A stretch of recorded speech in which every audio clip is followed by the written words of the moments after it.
Chapter 18. The 12 years, continued Mrs. Dane, following that dismal period were the happiest of my life.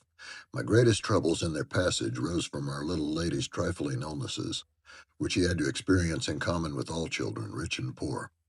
For the rest, after the first 6 months, she grew like a larch, and could walk and talk, too, in her own way, before the heath blossomed a second time over Mrs. Linton's dust. She was the most winning thing that ever brought sunshine into a desolate house. A real beauty in face, with the Earnshaw's handsome dark eyes, but the Lintons' fair skin and small features and yellow curling hair. Her spirit was high, though not rough, and qualified by a heart sensitive and lively to excess in its affections. That capacity for intense attachments reminded me of her mother. Still, she did not resemble her, for she could be soft and mild as a dove, and she had a gentle voice and pensive expression. Her anger was never furious, her love never fierce. It was deep and tender. However, it must be acknowledged she had faults to foil her gifts.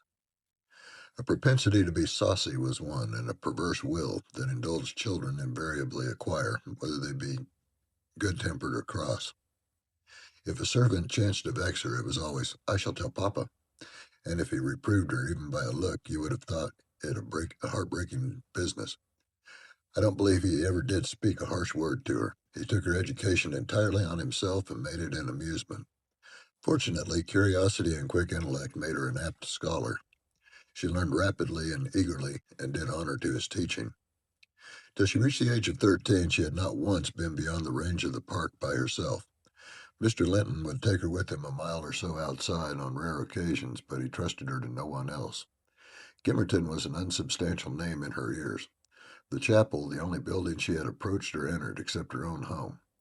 Wuthering Heights and Mr. Heathcliff did not exist for her. She was a perfect recluse, and apparently perfectly contented. Sometimes, indeed, while surveying the country from her nursery window, she would observe, "Ellen, how long will it be before I can walk to the top of those hills? I wonder what lies on the other side. Is it the sea?" "No, Miss Cathy," I would answer, "it's hills again, just like these." "And what are those golden rocks like when you stand under them?" she once asked. The abrupt descent of Penistone Crags particularly attracted her notice, especially when the setting sun shone on it, and the topmost heights and the whole extent of landscape besides lay in shadow. I explained that they were bare masses of stone with hardly enough earth in their clefts to nourish a stunted tree. "And why are they bright so long after the evening is here?" she pursued. "Because they are a great deal higher than we are," replied I. "You could not climb them, they're too high and steep. In winter the frost is always there before it comes to us, and deep into summer I have found snow under that black hollow on the northeast side." "Oh, you have been on them!" she cried gleefully. "Then I can go too, and I am a woman. Has Papa been, Ellen?" "Papa would tell you, miss," I answered hastily, "that they are not worth the trouble of visiting. The moors, when you ramble them with him, are much nicer, and Thrushcross Park is the finest place in the world." "But I know the park, and I don't know those," she murmured to herself. "And I should like to look around me from the brow of that tallest point. My little pony Minnie shall take me some time." One of the maids, mentioning the fairy cave, quite turned her head with a desire to fulfill this project. She teased Mr. Linton about it, and he promised she should have the journey when she got older. But Miss Catherine measured her age by months, and "Now am I old enough to go to Penistone Crags?" was the constant question in her mouth. The road thither wound close by Wuthering Heights. Edgar had not the heart to pass it, so she received as constantly the answer, "Not yet, love, not yet." I said Mrs. Heathcliff lived above a dozen years after quitting her husband. Her family were a delicate constitution, and she and Edgar both lacked the ruddy health that you will generally meet in these parts. What her illness was, I'm not certain. I conjecture they died of the same thing, a kind of fever, slow at its commencement, but incurable and rapidly consuming life toward the close. She wrote to inform her brother of the probable conclusion of a 4 months' indisposition under which she had suffered, and entreated him to come to her if possible, for she had much to settle, and she wished to bid him adieu and deliver Linton safely into his hands. Her hope was that Linton might be left with him as he had been with her. His father, she would fain convince herself, had no desire to assume the burden of his maintenance or education. My master hesitated not a moment in complying with her request. Reluctant as he was to leave home at ordinary calls, he flew to answer this, commending Catherine to my peculiar vigilance. In his absence, with reiterated orders that she must not wander out of the park, even under my escort, he did not calculate on her going unaccompanied. He was away 3 weeks. The first day or two, my charges sat in a corner of the library, too sad for either reading or playing. In that quiet state, she caused me little trouble, but it was succeeded by an interval of impatient, fretful weariness, and being too busy, and too old then, to run up and down amusing her, I hit on a method by which she might entertain herself. I used to send her on her travels round the grounds, now on foot, now on a pony, indulging her with a patient audience for all her real and imaginary adventures when she returned.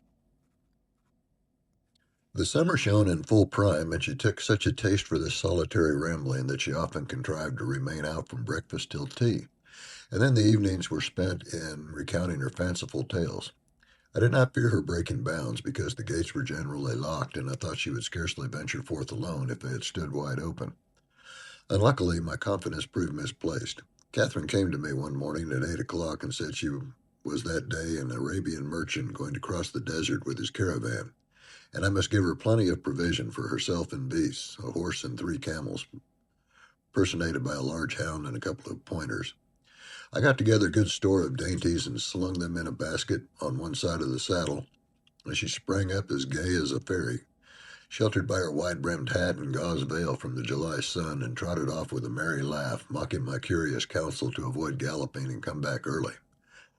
The naughty thing never made her appearance at tea. One traveler, the hound, being an old dog and fond of its ease, returned, but neither Cathy nor the pony nor the 2 pointers were visible in any direction. I dispatched emissaries down this path and that path, and at last went wandering in search of her myself. There was a laborer working at a fence around a plantation on the borders of the grounds. I inquired of him if he had seen our young lady. "I saw her at morn," he replied. She would have me to cut her a hazel switch, and then she leaped her galloway over the hedge yonder where it's lowest and galloped out of sight.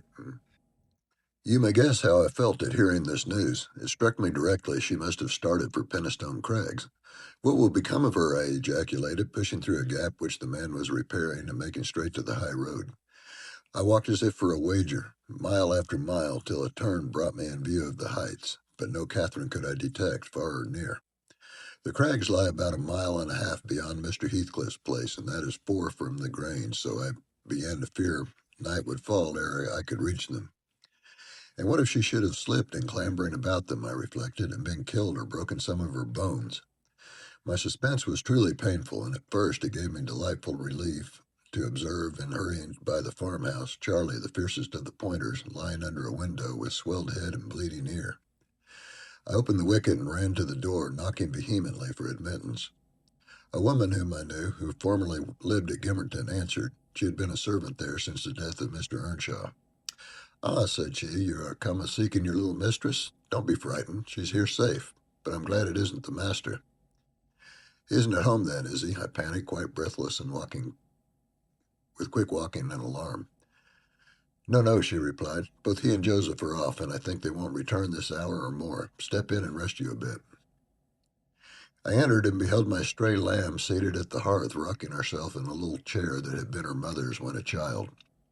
Her hat was hung against the wall, and she seemed perfectly at home, laughing and chattering, in the best spirits imaginable, to Harrington, now a great strong lad of 18, who stared at her with considerable curiosity and astonishment, comprehending precious little of the fluent succession of remarks and questions which her tongue never ceased pouring forth.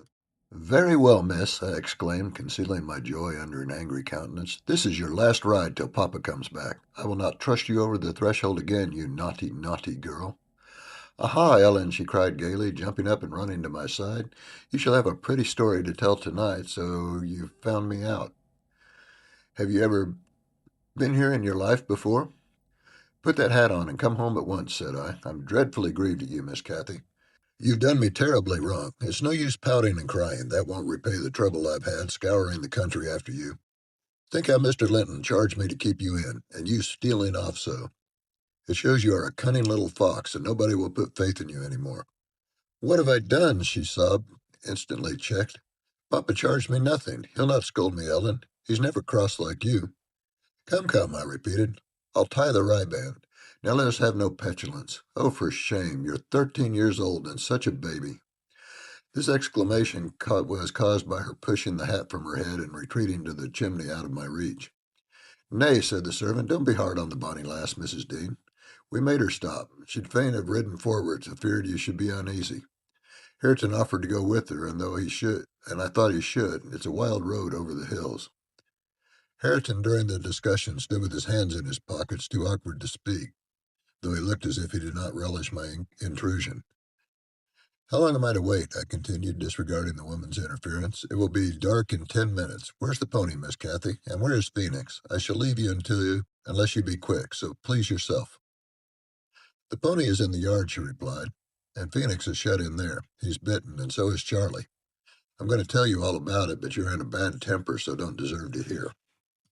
I picked up her hat and approached to reinstate it, but perceiving that the people of the house took her part, she commenced capering around the room, and on my giving chase, ran like a mouse over and under and behind the furniture, rendering it ridiculous for me to pursue. Hareton and the woman laughed, and she joined them and waxed more impertinent still, till I cried in great irritation, "Well, Miss Cathy, if you were aware whose house this is, you'd be glad enough to get out of it." "It's your father's, isn't it?" she said, turning to Hareton. "Nay," he replied, looking down and blushing bashfully. He could not stand a steady gaze from her eyes, though they were just his own. "Whose, then? Your master's?" she asked. He colored deeper with a different feeling, muttered an oath, and walked away. "Who is his master?" continued the tiresome girl, appealing to me. "He talked about our house and our folk. I thought he'd been the owner's son, and he never said miss. He should have done, shouldn't he, if he's a servant?" Hareton grew black as a thundercloud at this childish speech. I silently shook my questioner, and at last succeeded in equipping her for departure. "Now get my horse," she said, addressing her unknown kinsman as she would one of the stable boys at the Grange, "and you may come with me. I want to see where the goblin hunter rises in the marsh and hear about the fairlishes, as you call them, but make haste. What's the matter? Get my horse, I say." "I'll see thee damned before I be thy servant," growled the lad. "You'll see me what?" asked Catherine in surprise. "Damned, thou saucy witch," he replied. "There, Miss Catherine, you see you have gotten into pretty company," I interposed. "Nice words to be used by a young lady. Pray don't begin to dispute with him. Come, let us seek for Minnie ourselves and be gone." "But Ellen," cried she, staring fixed in astonishment, "how dare he speak so to me? Mustn't he be made to do as I ask him? You wicked creature, I shall tell Papa what you said. Now then." Hareton did not appear to feel this threat, so the tears sprang into her eyes with indignation. "You bring the pony," she exclaimed, turning to the woman, "and let my dog free this moment." "Softly, miss," answered the addressed. "You'll lose nothing by being civil. Though Mr. Hareton there be not the master's son, he's your cousin, and I was never hired to serve you." "He my cousin!" cried Cathy with a scornful laugh. "Yes, indeed," responded her reprover. "Oh, Ellen, don't let them say such things," she pursued in great trouble. "Papa is gone to fetch my cousin from London. My cousin is a gentleman's son. She stopped and wept outright, upset with the bare notion of relation with such a clown. "Hush, hush," I whispered. "People can have many cousins, and of all sorts, Miss Cathy, without being any the worse for it. Only they needn't keep their company if they be disagreeable and bad. He's not my cousin, Ellen," she went on, gathering fresh grief from reflection and flinging herself into my arms for refuge from the idea. I was much vexed at her and the servant for their mutual revelations, having no doubt of Linton's approaching arrival, communicated by the former, being reported to Mr. Heathcliff, and feeling as confident that Catherine's first thought on her father's return would be to seek an explanation of the latter's assertion concerning her rude-bred kindred. Hareton, recovering from his disgust at being taken for a servant, seemed moved by her distress, and having fetched the pony round to the door, he took, to propitiate her, a fine crooked-legged terrier whelp from the kennel, putting it into her hand, bidding her whist, for he meant naught. Pausing in her lamentations, she surveyed him with a glance of awe and horror, then burst forth anew. I could scarcely refrain from smiling at this antipathy to the poor fellow, who was a well-made, athletic youth, good-looking in features and stout and healthy, but attired in garments befitting his daily occupations of working on the farm and lounging among the moors after rabbits and game. Still, I thought I could detect in his physiognomy a mind owning better qualities than his father ever possessed. Good things lost amid a wilderness of weeds, to be sure, whose rankness far overtopped their neglected growth, yet notwithstanding evidence of a wealthy soil that might yield luxuriant crops under other unfavorable circumstances. Mr. Heathcliff, I believe, had not treated him physically ill, thanks to his fearless nature, which offered no temptation to that course of oppression. He had none of the timid susceptibility that would have given zest to ill treatment in Heathcliff's judgment. He appeared to have been his malevolence on making him a brute. He was never taught to read or write, never rebuked for any bad habit which did not annoy his keeper, never led a single step towards virtue or guarded by a single precept against vice. And from what I heard, Joseph contributed much to his deterioration by a narrow-minded partiality which prompted him to flatter and pet him as a boy because he was the head of the old family. And as he had been in the habit of accusing Catherine Earnshaw and Heathcliff when children, of putting the master past his patience and compelling him to seek solace in drink by what he had termed their offal ways, so at present he laid the whole burden of Hareton's faults on the shoulders of the usurper of his property. If the lad swore, he wouldn't correct him, nor however culpably he behaved. It gave Joseph satisfaction, apparently, to watch him go to the worst lengths. He allowed that the lad was ruined, that his soul was abandoned to perdition, but then he reflected that Heathcliff must answer for it. Hareton's blood would be required at his hands, and there lay immense consolation in that thought. Joseph had instilled into him a pride of name and of his lineage. He would, had he dared, have fostered hate between him and the present owner of the Heights, but his dread of that owner amounted to superstition, and he confined his feelings regarding him to muttered innuendos and private combinations. I don't pretend to be intimately acquainted with the mode of living customary in those days at Wuthering Heights. I only speak from hearsay, for I saw little. The villagers affirmed Mr. Heathcliff was near, and a cruel, hard landlord to his tenants, but the house inside had regained its ancient aspect of comfort under female management, and the scenes of riot common in Hindley's time were not now enacted within its walls. The master was too gloomy to seek companionship with any people, good or bad, and he is yet. This, however, is not making progress with my story. Miss Cathy rejected the peace offering of the terrier and demanded her own dogs, Charlie and Phoenix. They came limping and hanging their heads, and we set out for home, sadly out of sorts, every one of us. I could not wring from my little lady how she had spent the day, except that, as I supposed, the goal of her pilgrimage was Penistone Crags, and she arrived without adventure to the gate of the farmhouse where Hareton happened to issue forth, attended by some canine followers who attacked her train. They had a smart battle before their owners could separate them. That formed an introduction. Catherine told Hareton who she was and where she was going, and asked him to show her the way, finally beguiling him to accompany her. He opened the mysteries of the fairy cave and 20 other queer places. But being in disgrace, I was not favored with a description of the interesting objects she saw. I could gather, however, that her guide had been a favorite till she hurt his feelings by addressing him as a servant, and Heathcliff's housekeeper hurt hers by calling him her cousin. Then the language he had held to her rankled in her heart. She who was always love and darling and queen and angel with everybody at the Grange, to be insulted so shockingly by a stranger. She did not comprehend it, and hard work I had to obtain a promise that she would not lay the grievance before her father. I explained how he objected to the whole household at the Heights, and how sorry he would be to find she had been there. But I insisted most on the fact that she revealed my negligence of his orders. He would perhaps be so angry that I would have to leave, and Cathy couldn't bear that prospect. She pledged her word and kept it for my sake. After all, she was a sweet little girl.